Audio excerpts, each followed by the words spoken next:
insane. You'd be insane. Or someone at least who has no courage to accept reality. Because they found reality to be very difficult, they decided they're going to put themselves back to sleep even though they woke up. Does this person, if he drowned, can he blame anybody else? The one who woke up and went back to sleep? You think? Someone who never woke up, maybe, right? But the one who woke up said, this is not good. And they went back to sleep. They have no one to blame but who?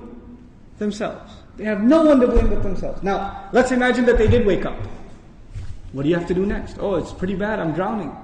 Even if you don't know how to swim, will you not use every muscle in your body to make certain kinds of motions to go towards the surface? Wouldn't you do that? And you will make certain kinds of motions that make you go further down, and certain kinds of motions that will make you go up. And once you discover which ones help you go up, you will only do those, right?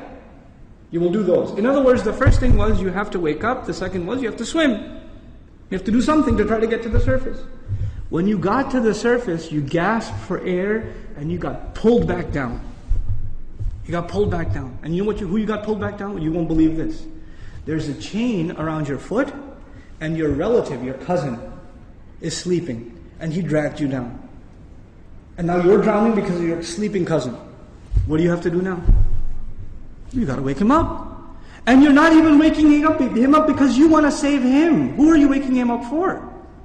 Maybe you want to save him, maybe. Maybe you don't even like your cousin, I don't know, right?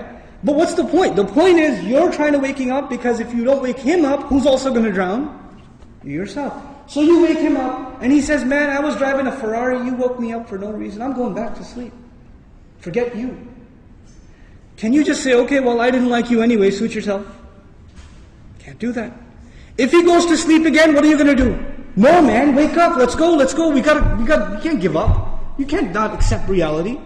And you have to keep trying to wake him up until he finally says, okay, fine, what do we do? He says, you say to him, let's swim together. Both of you come up together. The third time, you both get pulled down by your grandmother, by your aunt, by your neighbor, by your son, by your daughter. Does the process continue?